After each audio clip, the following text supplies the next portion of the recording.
চলতেছে মুহররম মাস।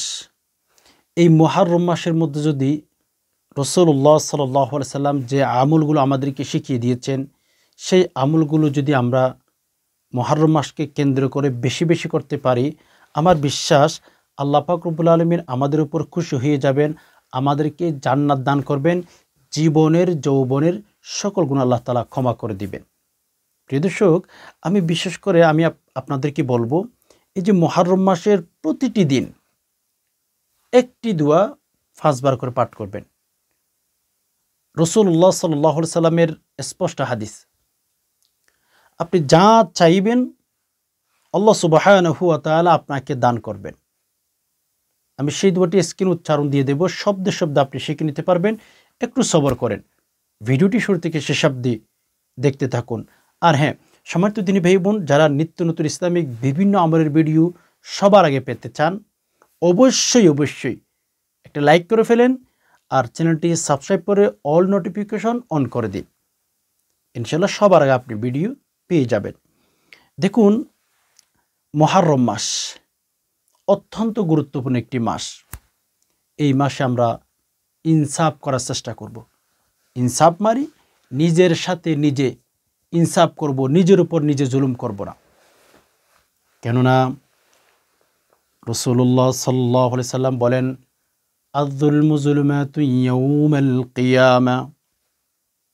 নবীজির স্পষ্ট কথা, যারা জুলুম করবে, নিজের উপর জুলুম করবে, অন্য ব্যক্তির উপর জুলুম করবে, নবীজির স্পষ্ট বাণী হচ্ছে আল্লাহ পাক রব্বুল আলামিন ওই সমস্ত বান্দাদেরকে এমন অবস্থায় দাঁড় করাবেন, কিয়ামতের ময়দানে সে অন্ধকার অবস্থায় থাকবে।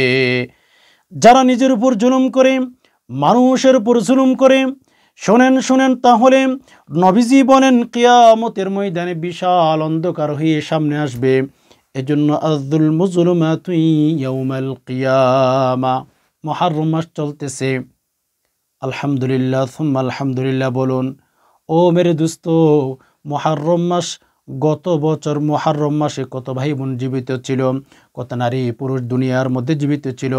আজকের এই মুহররম মাসে ওনারা কি এই পৃথিবীর নিঃশ্বাস নিতে পারছেন কিনা আমাকে একটু লজিকলি বলেন।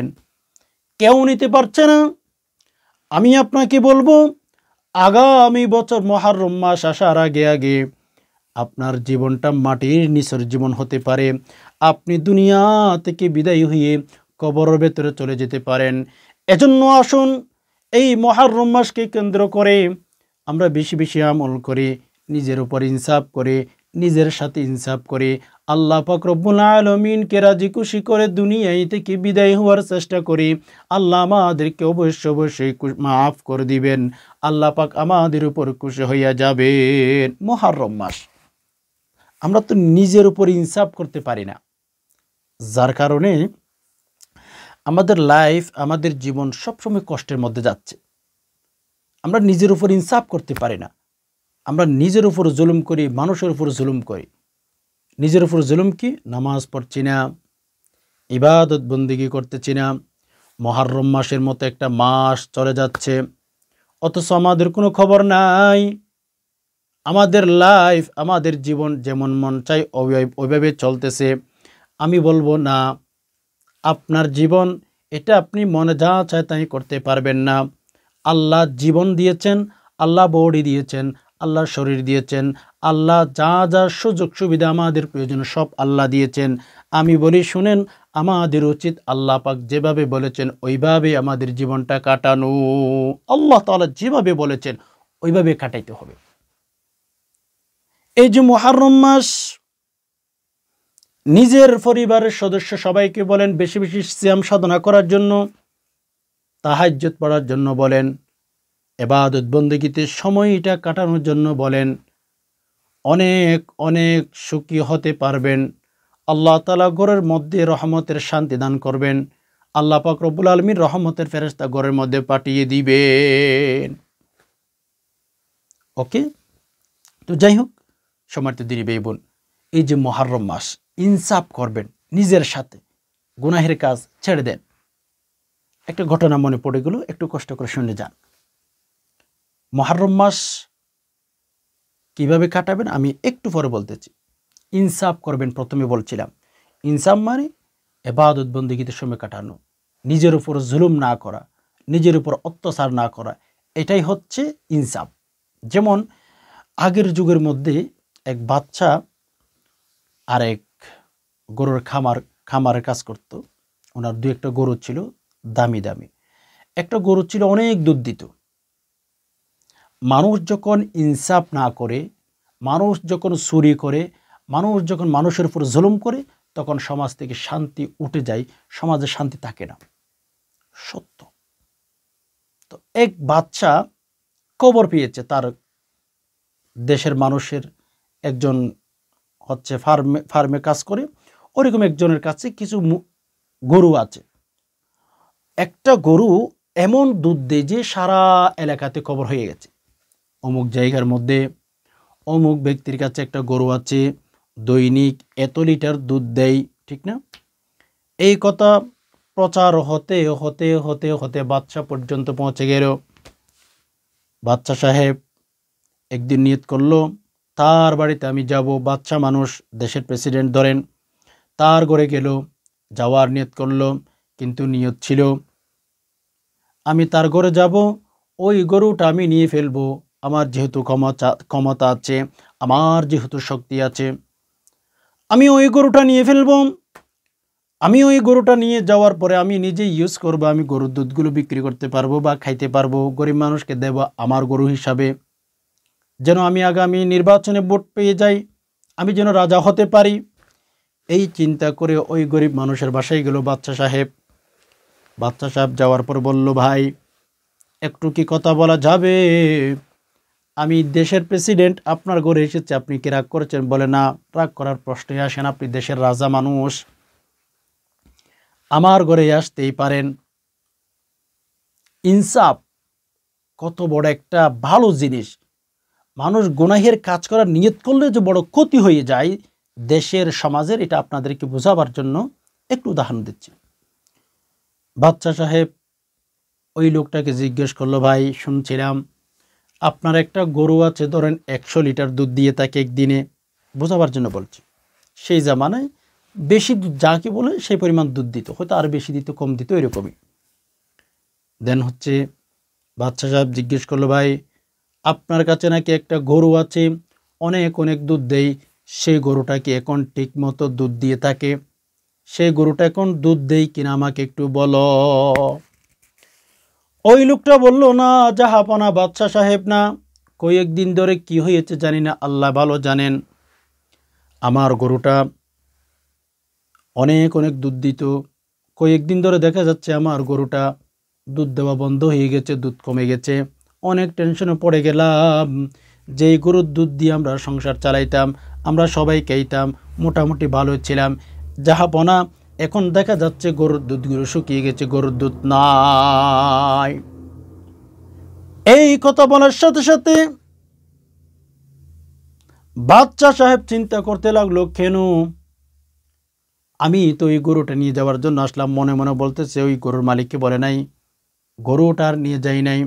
তখন ওই বাদশা সাহেব নিজের ঘরে চলে গেলেন, আল্লাহ সুবহানাহু ওয়া তাআলার কাছে তওবা করলেন, আল্লাহ আমি অমুক ব্যক্তির গরুটা নিয়ে যাওয়ার জন্য নিয়ত করেছিলাম, জুলুম করার জন্য নিয়ত করেছিলাম, মালিক আমি যে জুলুম করার নিয়ত করেছি এই কারণে কিন্তু একটা হাইওয়ানের উপরে প্রভাব পড়ে গেছে, আসর লেগে গেছে, মালিক আমি আর ওই গরুটা নেব না, আল্লাহ আপনি ক্ষমা করে দিন, আল্লাহ আমি আর কখনো নিয়ত করব না, আল্লাহ আপনি ক্ষমা করে দিন।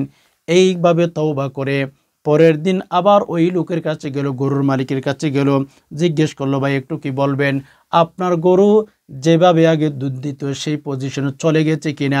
তখন ওই গরুর মালিক বলল, হ্যাঁ জাহাপনা বাদশা সাহেব, হয়তো কোনো ব্যক্তি সমাজের মধ্যে জুলুম করেছিল, অত্যাচার করেছিল, যার কারণে আমার গরুর উপরে আল্লাহ পাক রব্বুল আলামিন যে দুধগুলো আল্লাহ পাক বের করতেন গরুর মাধ্যমে, ওই দুধগুলো বন্ধ করে দিয়েছেন।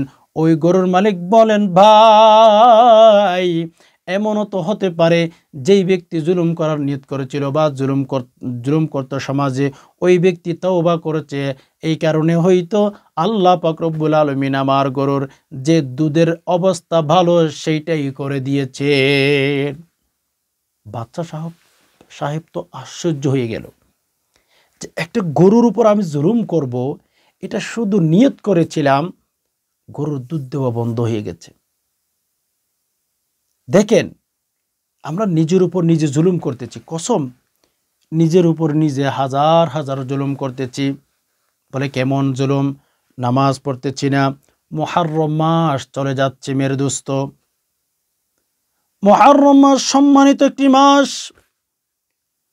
আপনি যদি অন্যান্য 11টি মাসের মতো বা অন্যান্য মাসের মতো যেভাবে সময় কাটানো, ভাবে যদি সময় কাটিয়ে দেন, রব্বে কাবার কসম এমন একটা সময় আসবে আপনি শুধু এই কথা বলে চিৎকার দিবেন, কুনতু তুরাবা।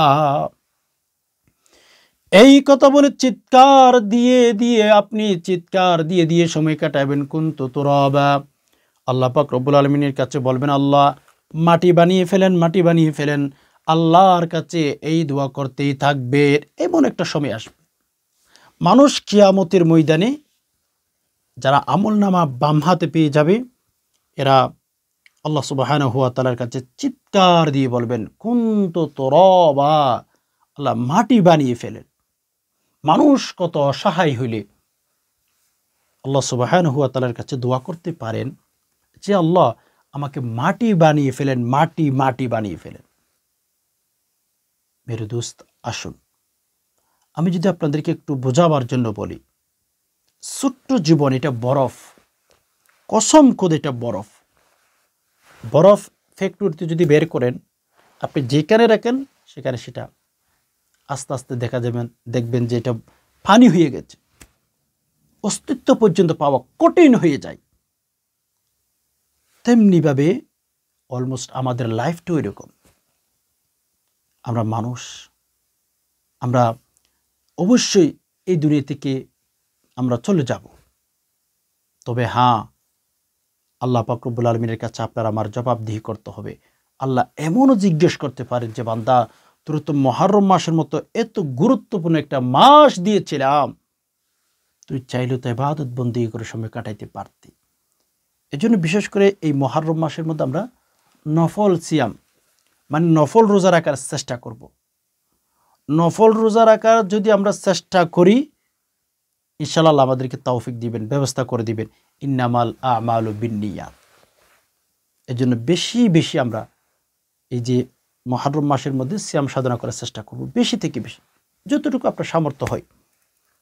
কেননা আল্লাহ রসুল সাল্লাল্লাহু আলাইহি ওয়াসাল্লাম স্পষ্ট বলেছেন, হাদিসের কিতাবের ভেতর পাওয়া যায়, যে সমস্ত নারী পুরুষ সিয়াম সাধনা করবে, রোজা রাখবে, আল্লাহ সুবহানাহু ওয়া তাআলা তাদের জন্য জান্নাতের মধ্যে একটা গেট রাখবে, দরজা রাখবে, রায়্যান নামক ওই দরজা দিয়ে শুধুমাত্র কেবলমাত্র রোজাদার ব্যক্তিরাই প্রবেশ করবে। অন্য কোনো ব্যক্তি যদি প্রবেশ করতে চায় প্রবেশ করতে পারবে না। এজন্য আসুন, মুহররম মাস চলতেছে, নফল সিয়াম সাধনা করবেন। আশুরার 10 তারিখ অর্থাৎ আশুরার রোজা মুহররম মাসের 10 তারিখ রোজাটা রাখবেন। রোজাটা রাখার সময় অবশ্যই নবী আলাইহিস সালাম বলেন, মুহররম মাসে আশুরা রোজা আমরা একটা রাখবো না, 2টা রাখবো। 9 তারিখ, 10 তারিখ অথবা 10 তারিখ 11 তারিখ আমরা যদি এই মুহররম মাসকে কেন্দ্র করে আশুরার রোজা রাখতে পারি, আল্লাহ পাক রব্বুল আলামিন আমাদের বিগত 1 বছরের গুনাহ ক্ষমা করে দিবে। বিগত 1 বছরের গুনাহ আল্লাহ সুবহানাহু ওয়া তাআলা ক্ষমা করে দিবেন, মাফ করে দিবেন। ইনশাআল্লাহ চেষ্টা করবে। হ্যাঁ, আপনিও চেষ্টা করবেন ভাই, আমিও চেষ্টা করব। আর হ্যাঁ, যখন সিয়াম সাধনা করবেন, একটা কথা আপনাদেরকে বলে ফেলি, সেটি হচ্ছে যখন সিয়াম সাধনা করবেন, রোজা রাখবেন মুহররম মাসে, এই যে ইফতার করার আগে আগে আপনি আল্লাহ তাআলার কাছে বেশি বেশি দোয়া করবেন। ওই সময় আল্লাহর কাছে দোয়া করলে আল্লাহ সুবহানাহু ওয়া তাআলা দোয়া কবুল করেন। যখন ইফতার করবেন, আল্লাহুম্মা লাকা সুমতু ওয়া আলা রিজকিকা আফতারতু, রমাদান মাসে যেই রোজা আপনি রেখেছিলেন, ইফতার করার সময় যে দোয়া পাঠ করেছিলেন সেই দোয়া পাঠ করবেন। আল্লাহুম্মা লাকা সুমতু ওয়া আলা রিজকিকা আফতারতু, আল্লাহুম্মা লাকা সুমতু ওয়া আলা রিজকিকা আফতারতু, এই দোয়াটি পাঠ করবেন। বিশেষ করে আমি যেই দোয়াটি পাঠ করার কথা বলবো, মেরে দোস্ত, মুহররম মাসের প্রতিটা দিন আপনি এই দোয়াটি 7 বার করে পাঠ করতে পারেন, 5 বার করে পাঠ করতে পারেন। রব্বে খাবার কসম, আল্লাহ তাআলা আসমানের দরজা খুলে দিবেন। আল্লাহ তাআলার কাছে যা চাইবেন আল্লাহ অবশ্যই দিবেন। আল্লাহ তাআলার কাছে চাইবেন, আল্লাহ আপনাকে দিবেন না, এটা হতে পারে না। মুহররম মাসকে কেন্দ্র করে আপনি চাইলে শেষ রাত উঠে যেতে পারেন, অথবা যখন ইফতার করবেন ইফতার আগে দোয়াটি পাঠ করতে পারেন, অথবা চাইলে সকালে বা মাগরিবের নামাজের পরে ছোট্ট একটা দোয়া 7 বার 5 বার করে পাঠ করবেন। আল্লাহ সুবহানাহু ওয়া তাআলা আসমানের দরজা খুলে দিবেন। আল্লাহ তাআলার কাছে যা চাইবেন আল্লাহ অবশ্যই দিবেন। আল্লাহ তাআলা অবশ্যই দিবেন। দোয়াটি আপনারা স্কেল লক্ষ্য করেন। ইয়া যাল জালালি ওয়াল ইকরাম, ইয়া যাল জালালি ওয়াল ইকরাম, ইয়া যাল জালালি ওয়াল ইকরাম, ইয়া যাল জালালি ওয়াল ইকরাম, ইয়া যাল জালালি ওয়াল ইকরাম। রাসূলুল্লাহ সাল্লাল্লাহু আলাইহি ওয়াসাল্লাম বলেছেন, এই দোয়াটি যারা পাঠ করবে তাদের জন্য আল্লাহ পাক রব্বুল আলামিন আসমানের দরজা খুলে দিবেন। আল্লাহ পাক আসমানের দরজা যখন খুলে দিবেন, ওই সময় যা চাইবেন আল্লাহ পাক আপনাকে অবশ্যই অবশ্যই দিয়ে দিবেন। চিন্তা করতে পারেন, আল্লাহ তাআলা আসমানের দরজা আপনার জন্য খুলে দিবেন, যা চাইবেন আল্লাহ আপনাকে দিবেন। তাহলে দোয়াটি কেন পাঠ করবে না? এই যে মুহররম মাস চলতেছে, আজ থেকে শেষ পর্যন্ত পাঠ করবেন 7 বার করে, ইনশাআল্লাহ। দেখেন, আল্লাহ তাআলার কাছে কোনো বান্দা যখন দোয়া করে, হাদিসে এসেছে আল্লাহ সুবহানাহু ওয়া তাআলা ওই বান্দাকে ফিরিয়ে দিতে আল্লাহ পাকের লজ্জা লাগে, শরম, আল্লাহ পাক রব্বুল আলামিনের শরম লাগে যে বান্দাকে আমি কেমনে না দিতে পারি। আমার বান্দা আমার কাছে দোয়া করেছে, অথচ আমার বান্দাকে আমি দেব না, এটা হতে পারে না। এজন্য আল্লাহ তাআলার কাছে আমরা চেষ্টা করব সব সময় আল্লাহ তাআলার কাছে চাওয়ার জন্য। যা চাইব ইনশাআল্লাহ আল্লাহ তাআলা আমাদেরকে দিবেন। কেননা আল্লাহ নিজে বলেছেন, উদউনি আস্তাজিব লাকুম, আমার কাছে চাও আমি তোমাদেরকে দিয়ে দেব। তাহলে আমরা আল্লাহ তাআলার কাছে চাইব না কেন? মানুষের কাছে চাইবে কেন? হোয়াই? এই যে মুহররম মাসকে কেন্দ্র করে আসুন আমরা নিজের উপর ইনসাফ করি, নিজের সাথে ইনসাফ করি, বেশি বেশি ইবাদত বন্দেগী করি, নিজেকে জাহান্নাম থেকে রক্ষা করার জন্য একটু চেষ্টা করি। ইনশাআল্লাহ অনেক অনেক বেশি বেনিফিট আমরা পেয়ে যাব, আমরা কখনো চিন্তাও করতে পারবো না। আশা করি বিষয়টি বুঝতে পেরেছেন। আল্লাহ সুবহানাহু ওয়া তাআলার কাছে দোয়া করে, যে আল্লাহ যারা কথাগুলো শুনছেন আল্লাহ সবাইকে আপনি শান্তিতে রাখুন, নিরাপদ রাখুন। আমিন।